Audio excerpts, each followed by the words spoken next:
Havendo número legal e sob a proteção de Deus, iniciamos os nossos trabalhos. Está aberta a sessão.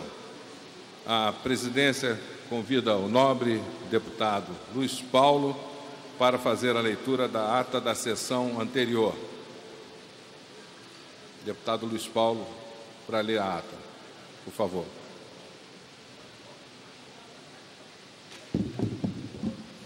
Senhor presidente, a ata reflete com exatidão o ocorrido na 74ª sessão ordinária, que, iniciada às 14 horas, encerrou-se às 18h10.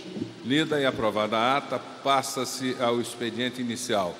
O primeiro orador inscrito é o nobre deputado Luiz Paulo. Antes, porém, quero fazer uma homenagem aqui de público ao meu mano, pastor Silas Malafaia, que está completando mais um ano de vida, 61 mesmo, 6.1 turbinado. Pastor Silas merece essa homenagem porque tem sido uma voz atuante em defesa e alerta ao povo de Deus e à sociedade em geral, seguindo os parâmetros que nós acreditamos serem bons para cada vida. São os parâmetros da Bíblia e aquilo que protege a família e defende os bons costumes. A gente tem nele um grande homem de Deus, abençoador e abençoado. Parabéns, pastor Silas, seja muito feliz. Aqui vai o meu abraço do seu mano, o mais velho, hein? Vê lá, tenha juízo. Senhor presidente, primeiro, congratulo-me com o pastor, o jovem pastor Silas Malafaia, que está completando 61 anos. Perto de mim e de Vossa Excelência, ainda é um menino. Mas me veio aqui à memória a primeira divergência que eu tive em plenário com Vossa Excelência. Acredito piamente que ele é um homem de Deus. Acredito. Mas queria dizer a Vossa Excelência que todos nós que aqui estamos e a sociedade em geral são todas de Deus. Não há exclusividade. Deus, segundo me ensinou a Bíblia, nos criou a humanidade à sua imagem e semelhança, espiritualmente. Foi a primeira divergência que nós tivemos aqui em plenário. Isso tem mais de uma década, lembro-me bem. Lembro, com certeza, mas deixa eu te dizer uma coisa, isso é uma questão cultural, né? A gente que é criado na igreja, desde pequeno, distingue normalmente os líderes. Não é que também as mulheres e os homens das nossas igrejas não sejam homens e mulheres de Deus. Somos, sim. Mas normalmente é um tipo de distinção que a gente dá para um líder, só isso. Ou uma líder. Eu respeito o seu ponto de vista, mas sempre divirjo, porque eu sou dialético. O que é dialética? Tudo existe pela unidade dos opostos. Se existe um segmento que é de Deus, se o outro segmento não o é, será que é do Satã? Não, somos todos de Deus. Então, o que eu me rebelo é com a própria cultura histórica. E não, eu sei que o seu conceito não é esse.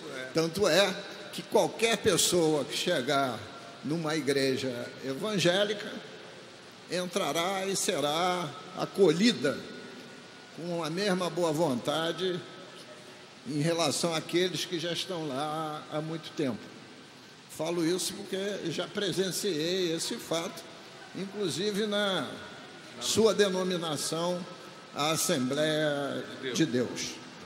Mas vamos em frente.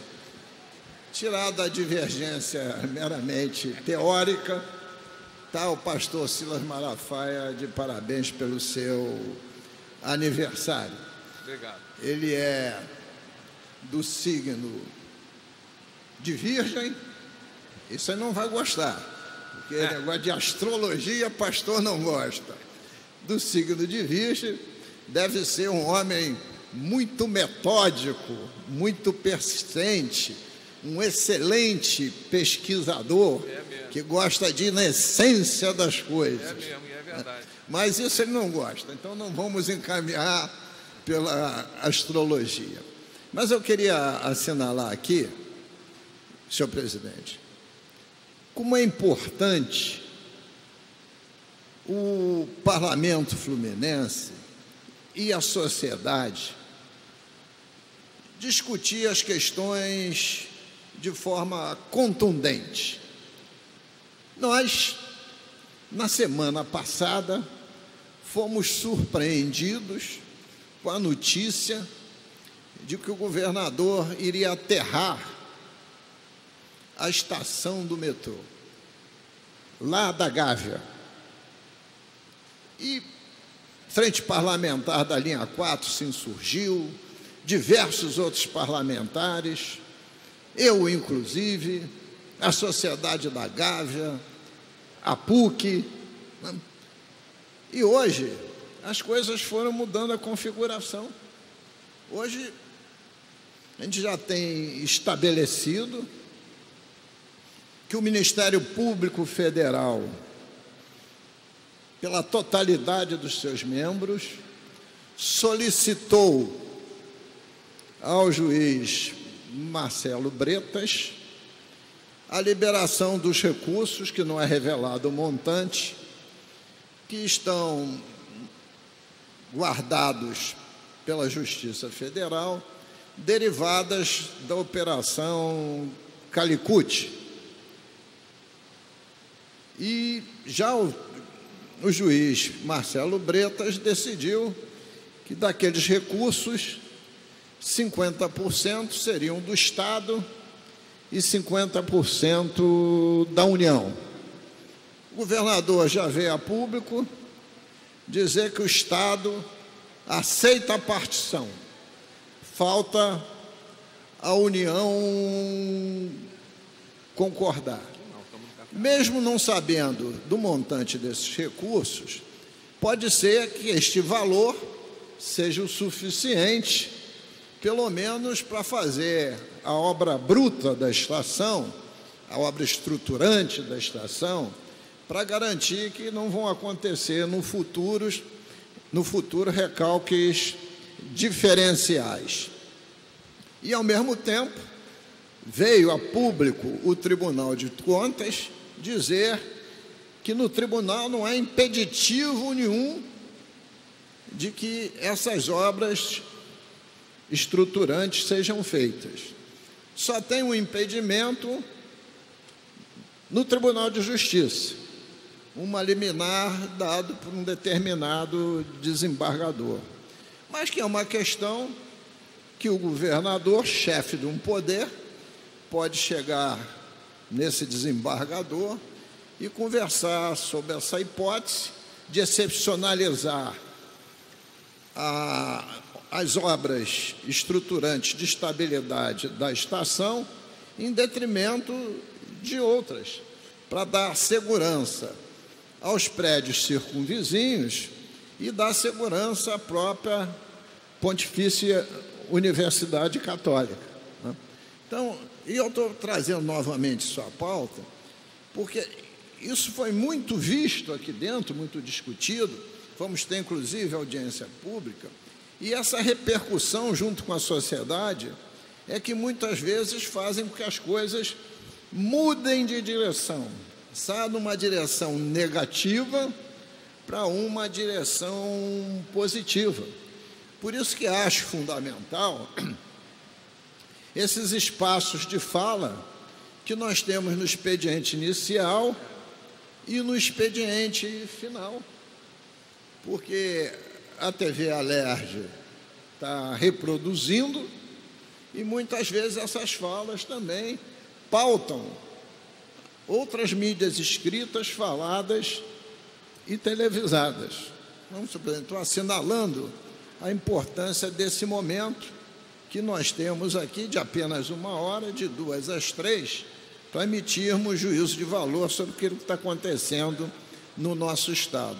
E convidar os senhores deputados que frequentem mais o expediente inicial, para agradecer esse espaço aqui de opiniões, de contraditório e de discussões. Muito obrigado, deputado Luiz Paulo, pois me não? permite, o senhor sabe que a gente tem esse tempo todo, então, uma coisa muito importante que eu queria elogiar a Vossa Excelência o senhor foi um dos primeiros a colocar isso na mídia, aqui no plenário, sobre esse problema de aterramento da estação ali.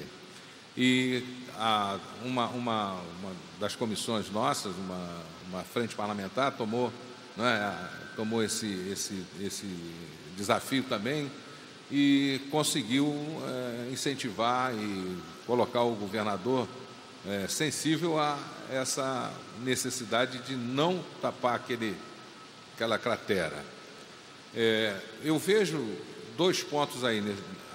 Primeiro, nosso pessoal trabalhando direita e esquerda junto com o objetivo, isso é muito importante, porque o que eu não gosto de ver é aquela luta, eles se degladiando por nada e deixando uma impressão muito ruim desse parlamento. Mas quando se junta para uma coisa que essa é a nossa função, ajudar a construir os meios para a nossa sociedade se desenvolver. Bom, por que eu estou falando isso? Porque nós temos aqui também no Rio o problema do fechamento da Niemeyer. Eu queria pedir ao senhor que também encabeçasse essa luta com a nossa frente parlamentar de apoio à engenharia, para que pudéssemos fazer alguma ação no sentido de que essa avenida fosse aberta com toda a segurança. Meu Deus do céu, existem avenidas em lugares muito piores do que esses que estão funcionando.